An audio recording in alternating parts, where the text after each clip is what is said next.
안녕하세요. 참았던 이야기들입니다. 구독과 좋아요 부탁드려요. 오늘 들려드릴 이야기는 평범한 가정주부가 어떻게 경제적 학대의 늪에서 빠져나와 자신의 인생을 되찾았는지에 관한 이야기입니다. 결혼이란 두 사람이 서로를 의지하며 함께 살아가는 동반자 관계입니다. 하지만 그 관계 속에서 한쪽이 일방적으로 모든 것을 책임지고 다른 한쪽은 그저 받기만 한다면 그것은 동반자 관계가 아닙니다. 그것은 착취입니다. 자영은 결혼 초기만 해도 행복했습니다. 남편 태준이는 다정했고 미래에 대한 꿈도 있었습니다.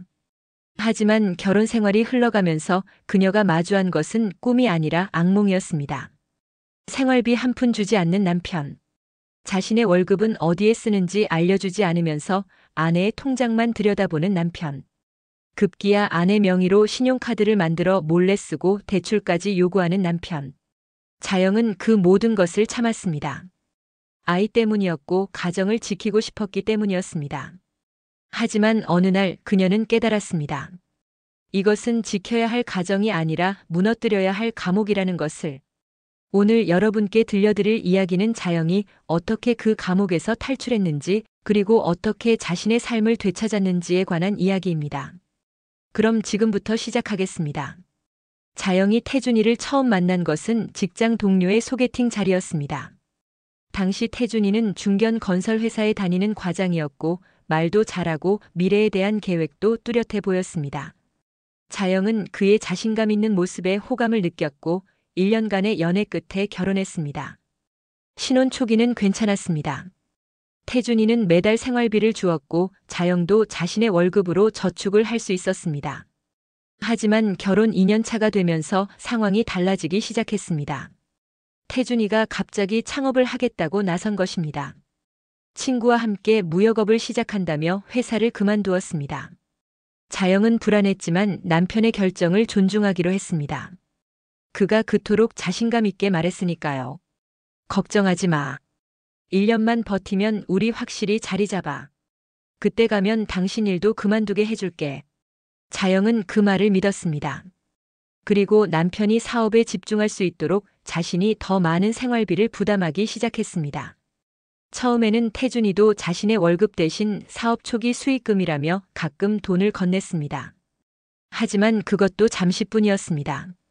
3개월이 지나자 태준이는 돈을 한 푼도 주지 않았습니다. 사업 초기라서 그래. 돈이 들어오면 다 갚을게. 자영은 이해하려고 노력했습니다. 사업이란 원래 초기에 힘든 법이니까요. 그래서 그녀는 자신의 월급으로 생활비, 공과금, 심지어 남편의 사업 운영비까지 댔습니다. 자신의 적금을 해지해서라도 남편을 도왔습니다. 하지만 이상한 점이 하나 있었습니다. 태준이는 돈이 없다고 했지만 매일 밤 친구들과 술을 마셨습니다. 주말이면 골프를 치러 나갔고 새 운동화와 명품 시계를 사들였습니다. 자영이 물어보면 그는 이렇게 대답했습니다. 이건 사업하려면 필요한 거야. 사람들 만나려면 이 정도는 갖춰야지. 자영은 그 말을 믿으려 했습니다. 하지만 의심은 점점 커져갔습니다. 특히 통장을 확인했을 때였습니다. 결혼 후 자영은 남편과 함께 쓰는 공동 통장을 만들었습니다. 그런데 어느 날 그 통장에서 거액이 인출된 것을 발견했습니다. 자영이 모르는 사이에 500만 원이 빠져나간 것입니다. 이건 뭐예요? 자영이 통장을 들이밀자 태준이는 짜증스러운 표정을 지었습니다. 내가 급하게 필요해서 썼어. 사업 자금이야. 그럼 미리 말을 해야죠. 제 월급도 들어가는 통장인데. 당신 월급? 그게 얼마나 된다고. 내가 번 돈이 훨씬 많아. 자영은 할 말을 잃었습니다. 태준이는 최근 몇 달간 집에 단 한 푼도 보태지 않았습니다. 그런데도 그는 마치 자신이 가장 역할을 톡톡히 하고 있는 것처럼 말했습니다. 그날 이후로 태준이는 자영의 월급 통장까지 관리하겠다고 나섰습니다. 어차피 내가 돈 관리를 더 잘하니까 내가 할게. 자영은 거절했지만 태준이는 계속 조르고 또 조르다가 결국 화를 냈습니다. 남편이 돈 관리하겠다는데 왜 거부해? 내가 믿음이 안 가? 자영은 결국 통장 비밀번호를 알려주었습니다. 그리고 그것은 최악의 선택이었습니다. 태준이는 자영의 월급 통장에서 매달 돈을 빼갔습니다. 처음에는 50만 원, 그 다음엔 100만 원, 나중에는 월급이 들어온 당일 거의 전액을 인출했습니다. 자영이 항의하면 그는 이렇게 말했습니다. 이거 다 우리 미래를 위한 투자야. 나 믿어. 하지만 미래는 오지 않았습니다. 1년이 지났고 2년이 지났습니다. 태준이의 사업은 나아지지 않았습니다. 아니, 정확히 말하면 자영은 그 사업이 실제로 존재하는지조차 의심스러웠습니다. 남편은 매일 늦게 일어났고 낮에는 집에서 TV를 보거나 휴대폰을 만지작거렸습니다. 사무실에 간다고 나가는 날도 있었지만 몇 시간 후면 돌아와서는 소파에 누워 잠을 잤습니다. 자영이 직장에서 돌아오면 집은 엉망이었습니다. 설거지는 쌓여 있고 빨래는 산더미처럼 쌓여 있었습니다. 태준이는 소파에 누워 배달 음식을 먹으며 TV를 보고 있었습니다. 밥은 차려놨어요? 자영이 조심스럽게 물으면 태준이는 짜증스럽게 대답했습니다. 내가 바빠 죽겠는데 밥까지 차려? 당신이 해. 자영은 지친 몸을 이끌고 부엌으로 갔습니다. 하루 종일 일하고 돌아와서 다시 집안일을 해야 했습니다. 그리고 그 모든 것을 혼자 감당해야 했습니다. 그러던 어느 날 자영은 마트에서 카드가 거부당하는 일을 겪었습니다. 죄송한데 이 카드 한도 초과해요. 자영은 당황했습니다. 분명 이번 달 카드값은 다 갚았는데 말이죠. 집에 돌아와 확인해 보니 충격적인 사실을 발견했습니다. 태준이가 자영 명의로 신용카드를 추가로 발급받아 사용하고 있었던 것입니다. 자영도 모르게 만든 카드였습니다. 그리고 그 카드 사용 내역을 보니 입이 떡 벌어졌습니다. 고급 레스토랑, 주점, 골프장, 명품 매장. 모두 자영이 전혀 모르는 곳에서 사용된 금액들이었습니다. 이게 대체 뭐예요? 자영이 카드 명세서를 들이밀자 태준이는 태연하게 말했습니다. 아, 그거? 내가 급하게 필요해서 좀 썼어. 제 명의로 카드를 만들면서 왜 말을 안 했어요? 그리고 이 금액은 뭐예요? 한 달에 500만 원이 넘잖아요. 사업하려면 사람들 만나야 하고 접대도 해야 해. 그게 다 우리 미래를 위한 거라고. 미래? 당신 사업이 대체 뭔데요? 지금 뭘 하고 있는 건데요? 태준이는 갑자기 화를 냈습니다. 내가 얼마나 고생하는데. 당신은 그냥 월급이나 받으면 되니까 편하지. 나는 매일 스트레스 받으면서 사람들 만나고 계약 따내려고 뛰어다니는데 당신은 이해는 못해줄 망정 이렇게 따지기만 해? 자영은 말문이 막혔습니다. 그녀가 잘못한 것처럼 느껴졌습니다. 하지만 마음 한구석에선 의심이 사라지지 않았습니다. 며칠 후 자영은 태준이의 사무실을 찾아가 보기로 했습니다. 남편이 말한 주소로 갔지만 그곳엔 사무실이 없었습니다. 아니, 정확히는 예전에 있었던 흔적만 남아 있었습니다. 건물 관리인에게 물어보니 충격적인 답변이 돌아왔습니다. 아, 거기요? 6개월 전에 나갔어요. 월세를 못 내서. 자영은 그 자리에 멍하니 서 있었습니다. 남편은 6개월 동안 사무실도 없이 무엇을 하고 있었던 걸까요? 집으로 돌아온 자영은 태준이에게 조심스럽게 물었습니다. 사무실이 이전했어요?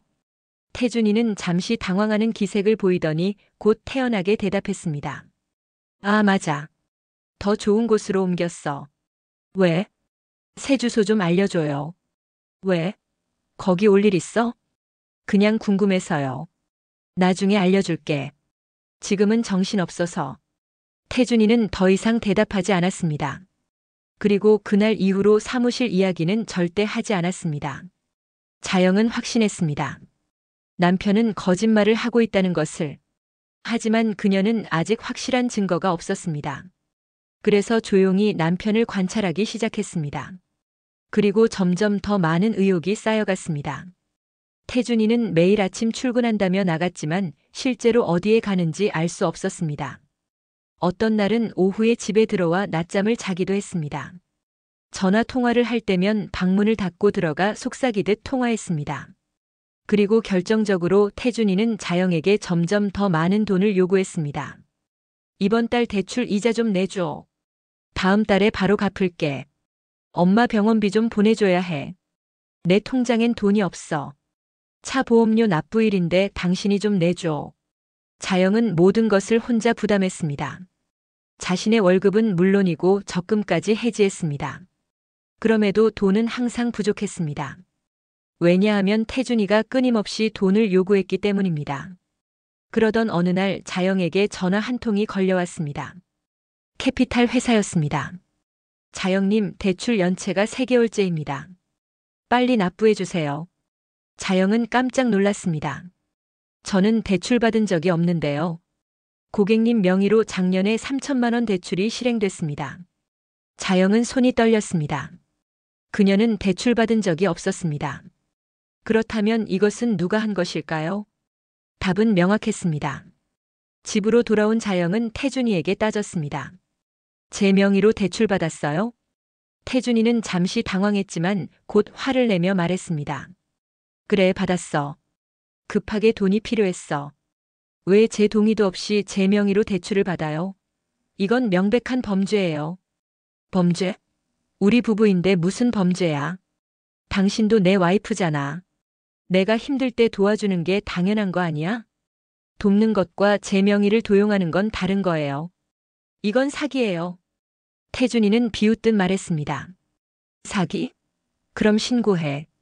경찰한테 가서 남편이 나를 사기쳤다고 신고해봐. 누가 당신 편을 들어줄지 두고 보자. 자영은 절망했습니다. 남편은 자신이 잘못한 것을 전혀 인정하지 않았습니다. 오히려 자영을 비난하고 협박했습니다. 그날 밤 자영은 혼자 울었습니다. 그녀는 자신이 왜 이런 삶을 살아야 하는지 이해할 수 없었습니다. 하지만 다음 날 아침 자영은 눈물을 닦고 일어났습니다. 그녀는 결심했습니다. 더 이상 당하고만 있지 않겠다고. 자영은 변호사를 찾아갔습니다. 법률 상담소에서 무료 상담을 받을 수 있다는 이야기를 듣고 용기를 내어 방문한 것입니다. 상담을 맡은 변호사는 40대 후반의 여성이었습니다. 그녀는 자영의 이야기를 끝까지 들어주었고 조용히 말했습니다. 이것은 명백한 경제적 학대입니다. 자영은 그 말에 눈물이 났습니다.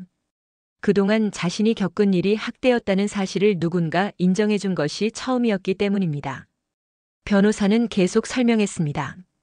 배우자 명의를 도용해서 대출을 받고 신용카드를 무단으로 발급받아 사용하는 것은 명백한 범죄 행위입니다. 또한 생활비를 전혀 제공하지 않는 것도 민법상 부양 의무 위반입니다. 그럼 저는 어떻게 해야 하나요? 일단 증거를 모으세요. 대출 명세서, 신용카드 사용 내역, 통장 거래 내역, 그리고 가능하다면 남편과의 대화 녹음도 필요합니다. 그 다음 이혼 소송을 제기하시는 게 좋겠습니다. 이혼이요? 자영은 놀랐습니다. 그녀는 이혼을 생각해 본 적이 없었습니다. 아니, 생각하지 않으려고 애써왔습니다. 네. 지금 상황이 나아질 가능성은 거의 없어 보입니다. 남편분은 자신의 잘못을 인정하지 않고 있고 오히려 당신을 통제하려 하고 있어요. 이런 관계는 시간이 지날수록 더 악화될 뿐입니다. 자영은 집으로 돌아오는 길에 많은 생각을 했습니다. 변호사의 말이 맞았습니다. 태준이는 절대 변하지 않을 것입니다.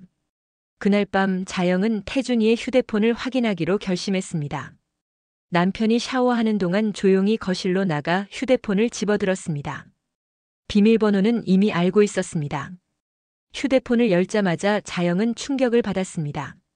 메시지 화면에는 낯선 여자와 주고받은 대화가 가득했습니다. 그리고 그 내용은 자영의 심장을 얼어붙게 만들었습니다. 오늘 저녁 몇 시에 만날까? 7시에 그 레스토랑에서 보자. 그리고 이번엔 내가 살게. 고마워. 당신이 있어서 내가 버텨. 자영은 손이 떨렸습니다. 남편은 바람을 피우고 있었습니다. 더 충격적인 것은 사진이었습니다.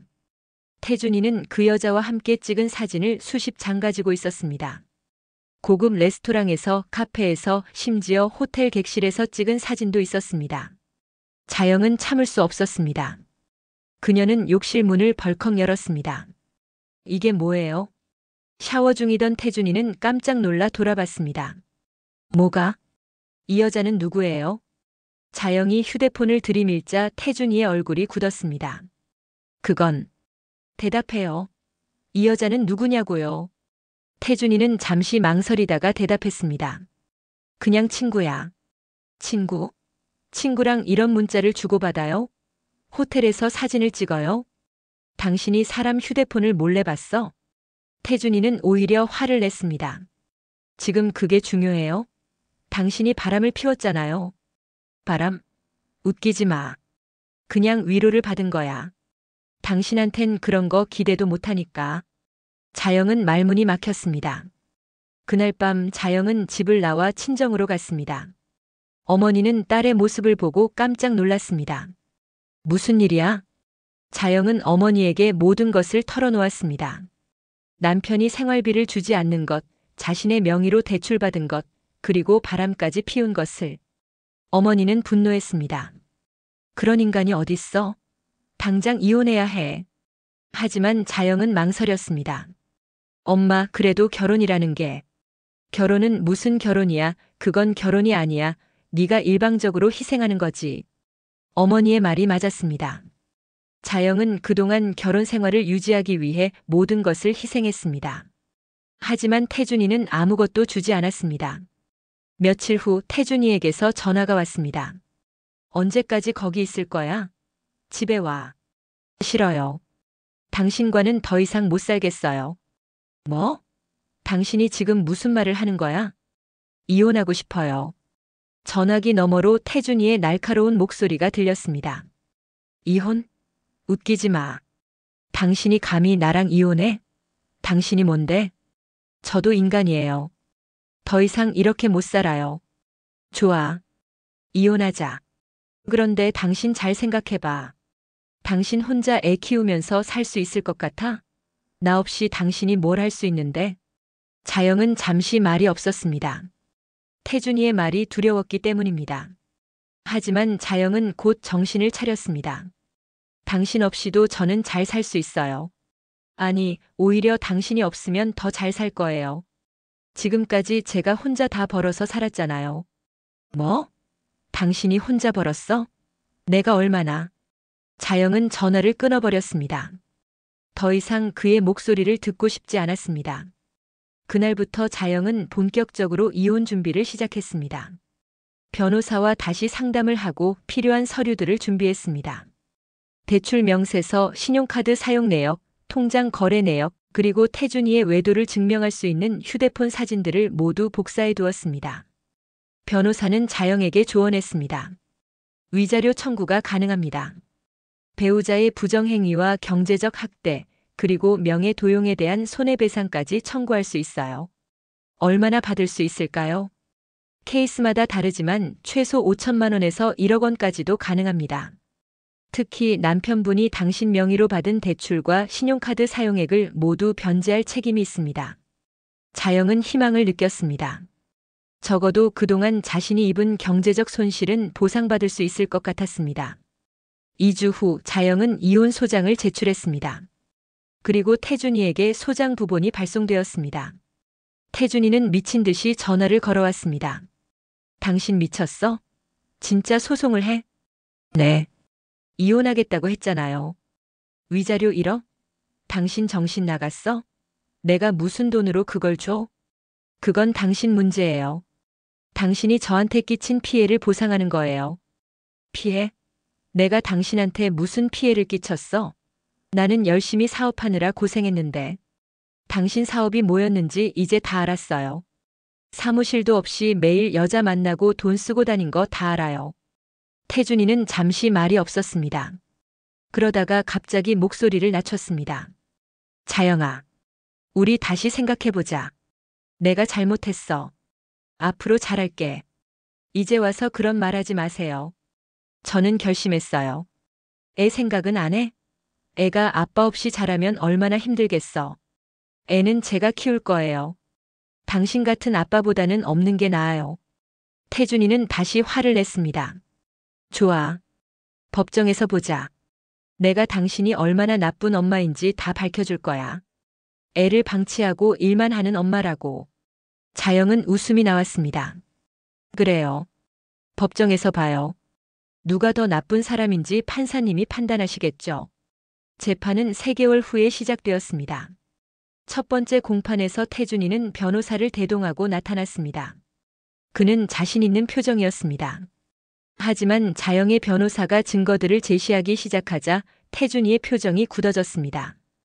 피고는 원고 명의로 무단으로 대출 3천만 원을 받았습니다. 여기 대출 계약서가 있습니다. 원고의 서명은 위조된 것입니다. 또한 피고는 원고 명의로 신용카드 3장을 무단 발급받아 총 4,500만 원을 사용했습니다. 여기 신용카드 사용 명세서가 있습니다. 그뿐만 아니라 피고는 혼인 기간 동안 생활비를 전혀 제공하지 않았고 오히려 원고의 월급을 강제로 인출하여 사용했습니다. 마지막으로 피고는 제3의 여성과 부적절한 관계를 유지했습니다. 여기 증거 사진들이 있습니다. 판사는 증거들을 하나하나 검토했습니다. 태준이의 변호사는 반박을 시도했지만 증거가 너무 명확했습니다. 피고는 사업 자금으로 사용했을 뿐이고 원고도 동의했습니다. 하지만 자영의 변호사는 준비된 증거로 반박했습니다. 원고는 대출 사실조차 몰랐습니다. 여기 원고가 캐피탈 회사와 통화한 녹취록이 있습니다. 원고는 대출 사실을 전혀 몰랐고 연체 통지를 받고서야 알게 되었습니다. 태준이는 점점 궁지에 몰렸습니다. 그는 다급하게 말했습니다. 그건 제가 급하게 돈이 필요해서 그랬습니다. 하지만 다 갚을 생각이었습니다. 판사가 물었습니다. 피고는 현재 직업이 무엇입니까? 사업을 하고 있습니다. 어떤 사업입니까? 무역업입니다. 사업자 등록증이 있습니까? 태준이는 대답하지 못했습니다. 사무실은 어디에 있습니까? 지금은 재정비 중입니다. 판사는 고개를 저었습니다. 피고는 실질적인 소득이 없는 것으로 보입니다. 그럼에도 불구하고 원고 명의로 대출을 받고 신용카드를 무단 사용했습니다. 이것은 명백한 사기이며 경제적 학대입니다. 두 번째 공판에서는 양육권 문제가 다뤄졌습니다. 태준이는 자신이 아이를 키우겠다고 주장했습니다. 저는 아이를 사랑합니다. 원고는 일 때문에 아이를 제대로 돌보지 못했습니다. 하지만 자영의 변호사는 냉정하게 반박했습니다. 피고는 혼인 기간 동안 아이를 돌본 적이 거의 없습니다. 여기 어린이집 선생님의 진술서가 있습니다. 아이를 데려다주고 데려온 사람은 항상 원고였습니다. 또한 피고는 경제적 능력이 없습니다. 어떻게 아이를 부양하실 생각입니까? 태준이는 대답하지 못했습니다. 판사는 최종적으로 판결을 내렸습니다. 이혼을 허가합니다. 양육권은 원고에게 부여합니다. 피고는 원고에게 위자료 7천만 원을 지급할 것을 명합니다. 또한 피고는 원고 명의로 받은 대출금 3천만 원과 신용카드 사용액 4,500만 원을 전액 변제할 책임이 있습니다. 태준이는 얼굴이 하얗게 질렸습니다. 판사님, 저는 그런 돈이 없습니다. 그것은 피고가 해결해야 할 문제입니다. 피고가 원고에게 끼친 피해를 보상해야 합니다. 재판이 끝나고 법정을 나서는 자영의 발걸음은 가벼웠습니다. 그녀는 마침내 자유를 얻었습니다. 밖에서 기다리고 있던 어머니가 딸을 껴안았습니다. 수고했어, 우리 딸. 자영은 눈물을 흘렸습니다. 하지만 이번에는 기쁨의 눈물이었습니다. 여러분, 자영의 이야기를 끝까지 들어주셔서 감사합니다. 이 이야기는 한 여성의 용기에 관한 이야기입니다. 경제적 학대라는 보이지 않는 폭력에서 벗어나 자신의 삶을 되찾은 여성의 이야기입니다. 혹시 여러분 중에 비슷한 상황에 처한 분이 계신가요? 배우자가 생활비를 주지 않나요? 당신의 명의를 도용해서 대출을 받았나요? 당신의 월급을 강제로 가져가나요?